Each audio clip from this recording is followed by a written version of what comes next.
Good evening and a very warm welcome to the Grassroots Weekender show. Now, you know, Spotify is down, we've changed it from SoundCloud and we're working on it hardly, aren't we? Very hard. And Dan's on the show tonight. Right. Apologies from Jaden and Ben, but I'm sure Jaden's back next week. I think we'll have this next week. It's been exams. I think it's been exams. And that's what it is. That's disruption. But nice to have young Dan back, and we're going to talk about grassroots football. First of all, how's your refereeing going, Dan? It's not going too bad, thank you. My Sunday league is now finished for the Christmas break to let the older age groups get their games in, as obviously their games are on a bigger pitch, longer times, where the mini soccer is only a quarter of a field each. So it's just to give them a chance to get their league table up as well, make sure all games are up to date. My Saturday league is ongoing. It's not on tomorrow because of the derby, which is going to be a great game, I think. Mm-hmm. And I do have one in the morning though, but that's just a 9 o'clock kick-off under 13s. So If it's on, if it's on, yeah. Because this storm, I forgot the name of it, but a storm doesn't have to have a name, does it? We just know it's high winds and torrential rain. That's good enough for me. Yeah, that's it's on grass, so it's most likely going to be called I think off. the majority of grass pitches have been called off already because of this situation, which is not... Safety warning. It is, well, safety. I'd love to play in it myself. I love the mud, I love great football, the ball sticks and you dive Not in brand new shoes and not in brand new boots and that. Yeah, because it saves you clean all the mud off. Anyway, we've seen today, now we've got to catch up on this because it's just coming in. A post come out, Dan, regarding big changes in 25-26 season in grassroots football. Whereas it means that under sevens will stay, if I'm getting this wrong, mal@don'ttexttheline.com, because I only saw a brief description of them all before, and it's every age group, and you're not playing 11-a-side football till under 13s. Right, and it's going to go, so where you get up to now, the 7s, the 8s and the 9s and the 10s are going to be 5-a-side, going back to 5-a-side. 9s and 10s straight to 5-a-side. 5v5. This is what it's, so, and let's just forget about the others, because the others are going to 9-a-side then, not 11-a-side, until the 14 or 15. Right, these are the changes. Now, what I'm working out, if this is correct, it means a lot of players are going to lose their team friends. Yes. Because they've all got about 9 players in. So 7-a-side, 2 subs. And if you go down to 5, you get 4 subs, and it's just basically swapping all your outfield players. You've got 1 goalkeeper, 4 outfielders. So are the sort of like saying now, the big pitches are all going to be marked out into 4 4-sided pitches and 5-a-side. Sorry, there's a 4v4 on the 7s. That's going to 4v4. Which is understandable, but would that still be on a 5-a-side field? This is how we don't know the way they're going to mark these pitches out. We really don't. It's going to be... But what I'm thinking, if you've got... What they're going to say is, oh no, we've got a 4v4, just split them into 2 teams. That's fantastic. 2 teams, more money. Yeah. Because you'll need 2 managers to run them. And 2 lots of subs. More referees, which they might be made up. We'll get more referees in. This is how we're going to have more referees within the game. I just feel sorry for the teams that are being together, because no manager is going to put 9 players in a 4-a-side, 4v4. No chance. And they've got them in now because the 5-a-side, and they have these players because it's roll on, roll off. Yeah. And you could say, oh yeah, but it's the same in the 4v4. Well, how many minutes are they going to get? It doesn't make sense if you've got 9 players. It really doesn't. And they're saying they're doing this because the players are getting more touches. You'll have more subs than actual people playing. Yeah. So they're encouraging more teams in a sense in the small-sided. God knows what the feedback is going to be like on grassroots football. But this is just the gist of it. This is just the early days of it. And I only read this first thing, well it wasn't first thing this morning, it was this afternoon. And I thought it could have been a joke at first. Small-sided football, it's come in now where you kick it in, you don't throw it in. You know the way they've changed the rules, no heading. That's going to be exactly the same. What is happening to grassroots football, Dan? It's changing, definitely evolving. Some people might think it's evolving for the benefit of grassroots football, and others will think the complete opposite. I think personally, if you go from 5 to 7 to 9 to 11, you understand how to play football better.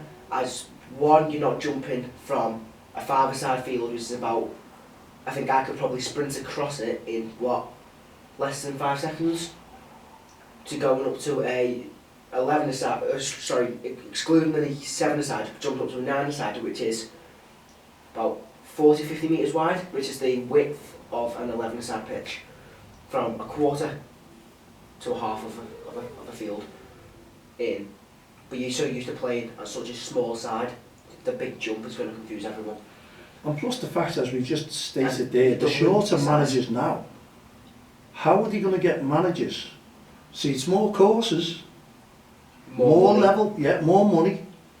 You can read into it, and they said they've been developing this over the last 2 years, and every league I've talked to and every club at the moment, the ones and what clubs have been together and how they've been doing this and talking about it and coming up with this strategy about doing this.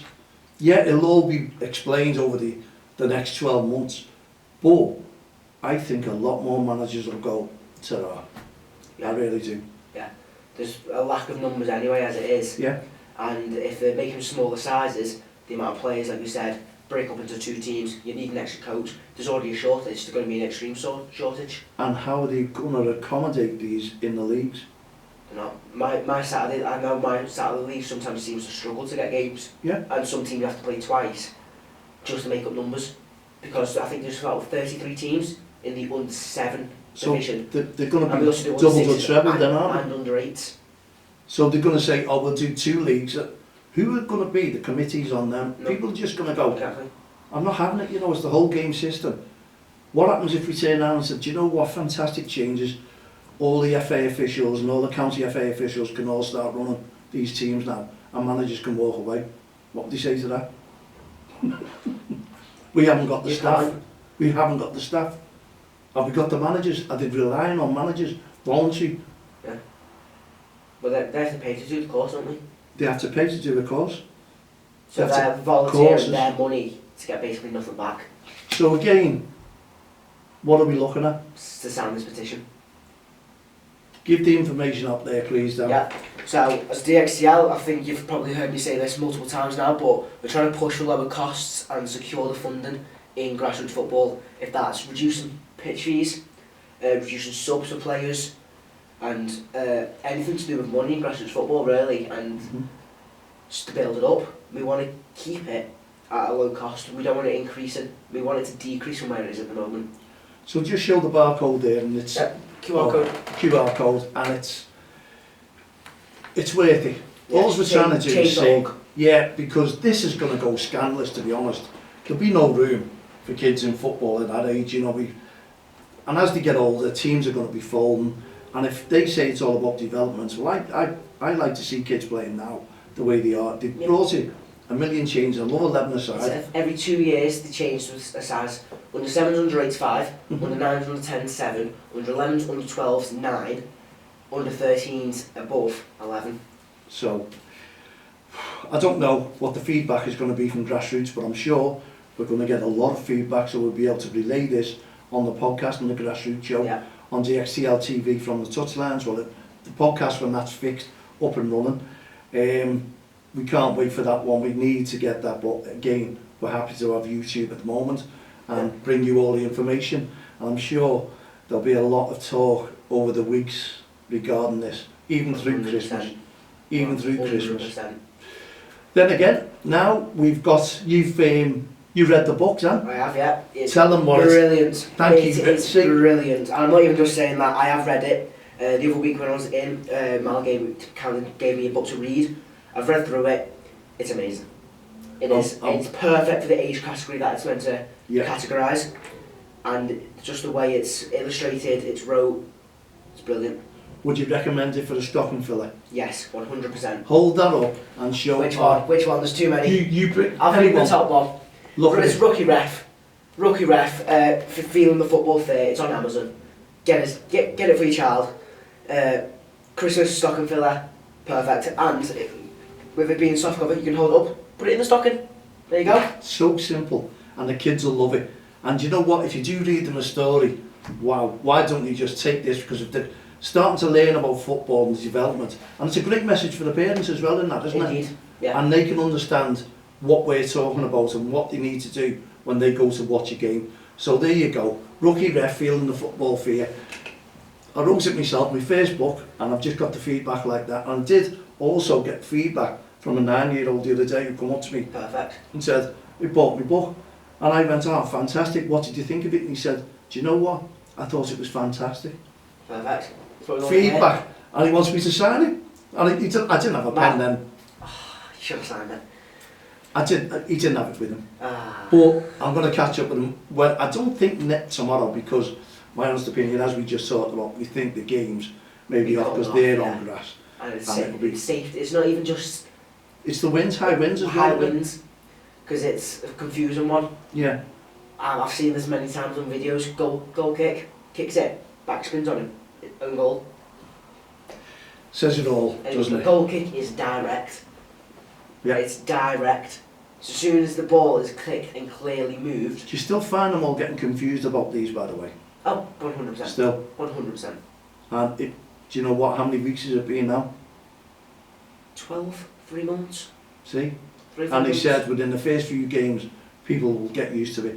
And I don't think they are, because I'm still getting the feedback that they don't. The like one it. thing I've seen that people are getting used to in my league personally is the kick-ins. Mm. I don't think this season about to call a header unless it was the opening 2 weeks. I do probably like the kick-ins, but I still like the throw-ins myself, you Yeah. know what I mean? Because that's part and parcel of football. It's what we've been brought up with, and it's what the kids watch every weekend with the Premier League. Throw-ins, headers, and probably a lot of kids are going, I'm confused because they don't understand head injuries and what, if that's the case, you know, what are we doing? Because we're still taking these corners, okay, hard and low. They didn't say you can't kick them high, did they? No. It's just hard and low that the Unless kids he get goes to used to. futsal rules. At such a young age to go to futsal rules. I think it's a free kick if it goes head height.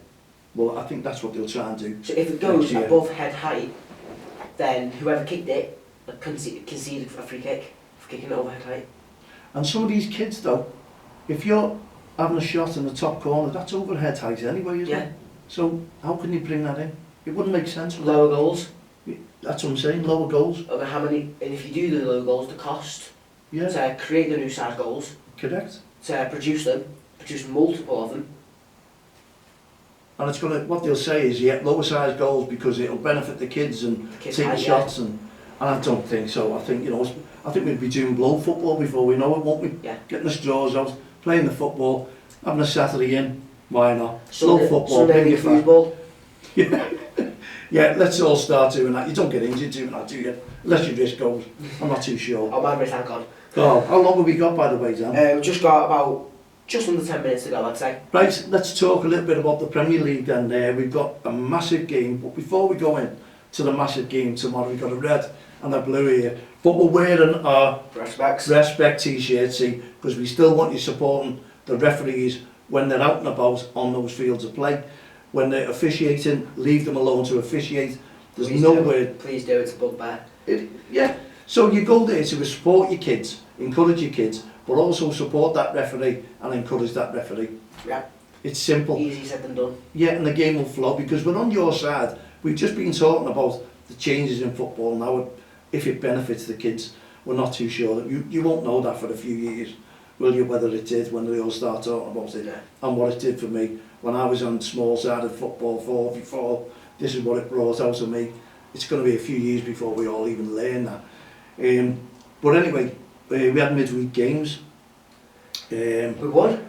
Oh my God, Everton got 3 points. I talked to an Evertonian today, actually, before you come in. He turned around and he said it was woeful. It was still rubbish. Yeah. The game. Agreed with him.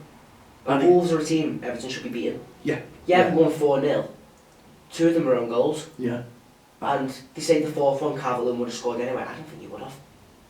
I think He the stood direction on that he was heading it into was in the path of the goalkeeper.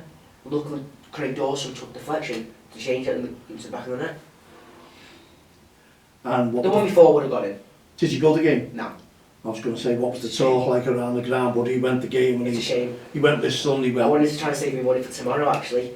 But the day the tickets came out on sale, checked my phone within 20 minutes, He didn't get one. sold out. sold out straight away.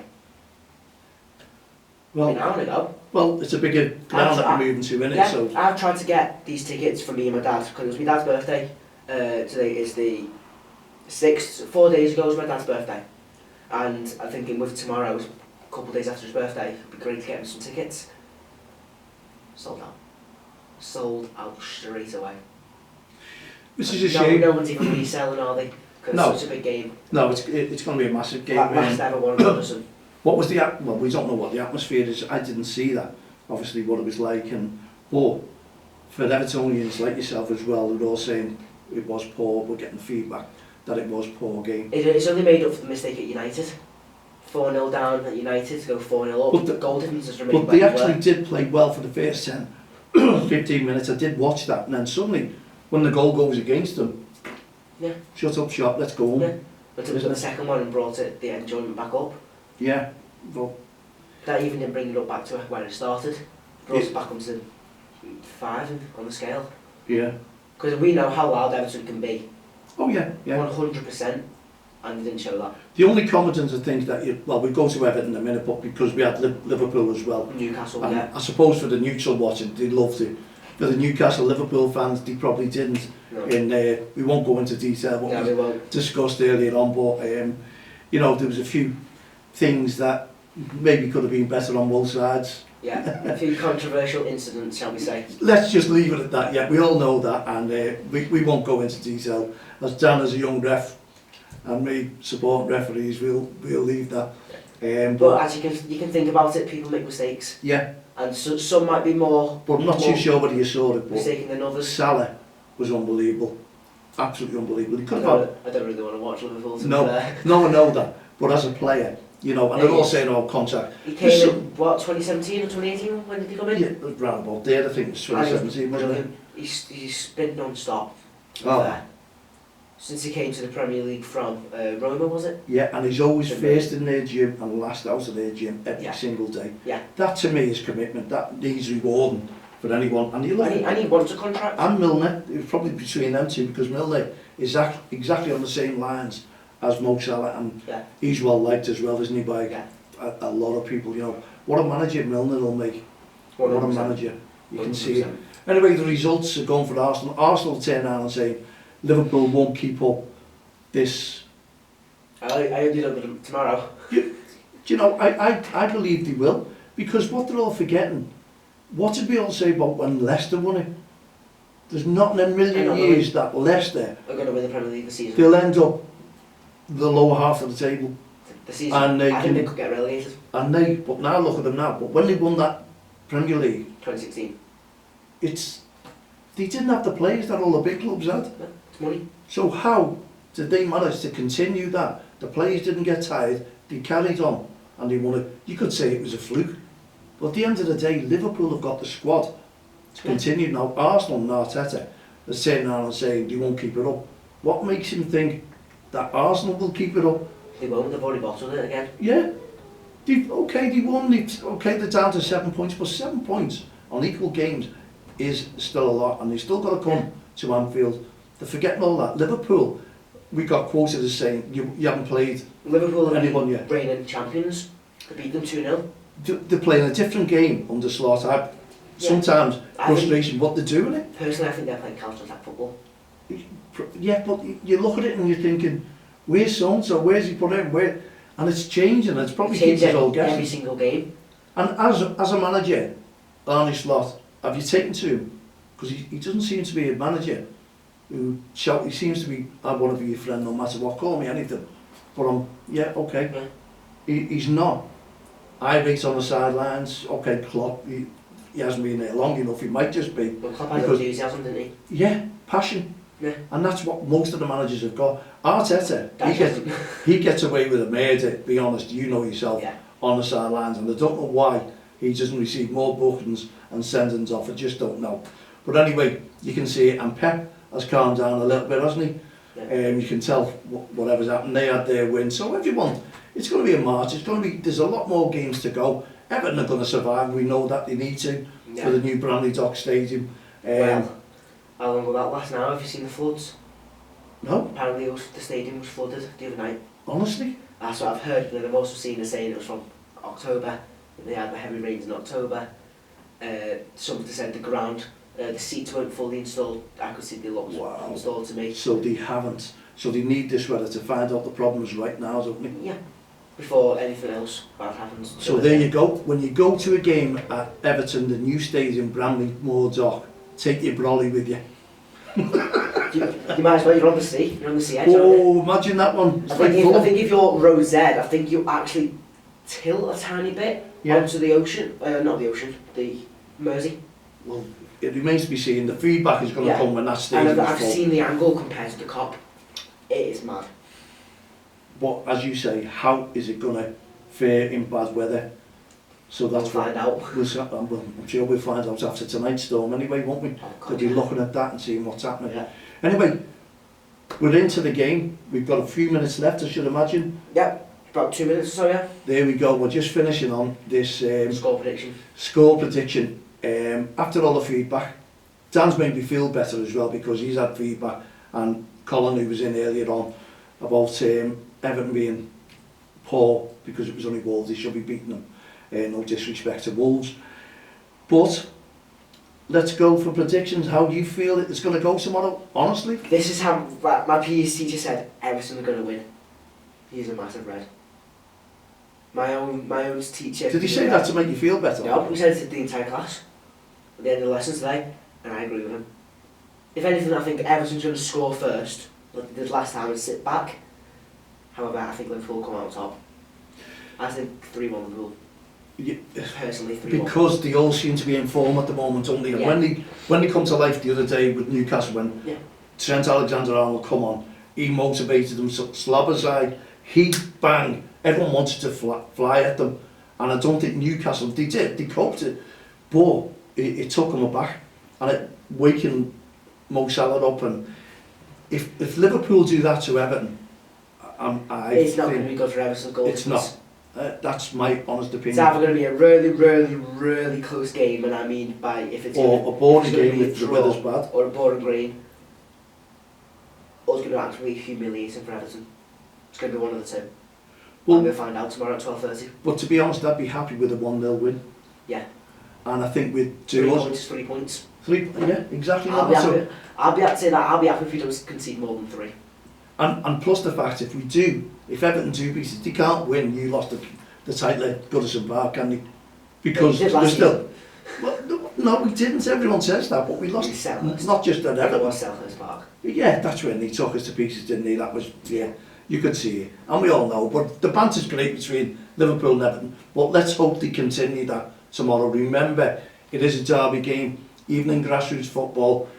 I know you say respect the opposition, but let's all respect everyone and be safe. We just want safe. Play safe. Yeah, and the fans can go home safe, and let's hope it is an unbelievable game, and we can send a real message, Scout's message out to everyone. Yeah. Because that'll be, I'm only, the early kick-off, I think that's a joke, you know what I mean, coming towards Christmas.